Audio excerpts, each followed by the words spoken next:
ညီမလေးတယောက်ကမေးထားတဲ့ Viber အကောင့်မှာ video call ဖြစ်နေလေပြပြပေးပါ။ Okay ဟုတ်ပြီဒါဆိုမိတ်ဆွေတို့ရဲ့ပေါ့နော်ဒီ Viber လေးထဲဝင်လိုက်ပါ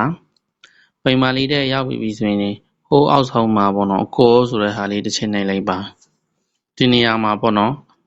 ဖြစ်နီးနီးရှိတာဖြစ်တယ်ပေါ့နော်ဒီဘက်က contact ဆိုတဲ့ဟာလေးမှာလည်းဖြစ်လို့ရတယ်ပေါ့နော် contact လေးတစ်ချက်လေးနှိပ်လိုက်ပါနှိပ်ပြီးပြီဆိုရင်ပေါ့နော်ကိုဒီထဲမှာမလူချင်တဲ့ contact တွေဖြစ်မယ်ဆိုရင်ပေါ့နော်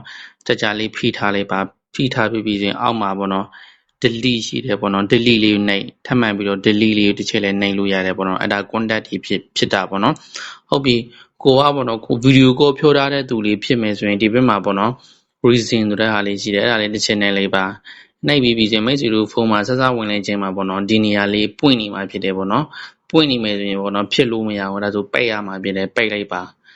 ပိတ်လိုက်ပြီးရင်ကိုနဲ့သူနဲ့ပေါ့နော်ဒါ video call ပြောထားတဲ့ဟာလေးအများကြီးတွေ့ရမှာဖြစ်တယ်ဒါဆိုမိတ်ဆွေတို့ဖြစ်ချင်နေတယ်အဲ့ဒါလေးကြာလေးဖိထားလိုက်ပေါ့နော်ဖိထားပြီးပြီဆိုရင်ပေါ့နော်ဒါ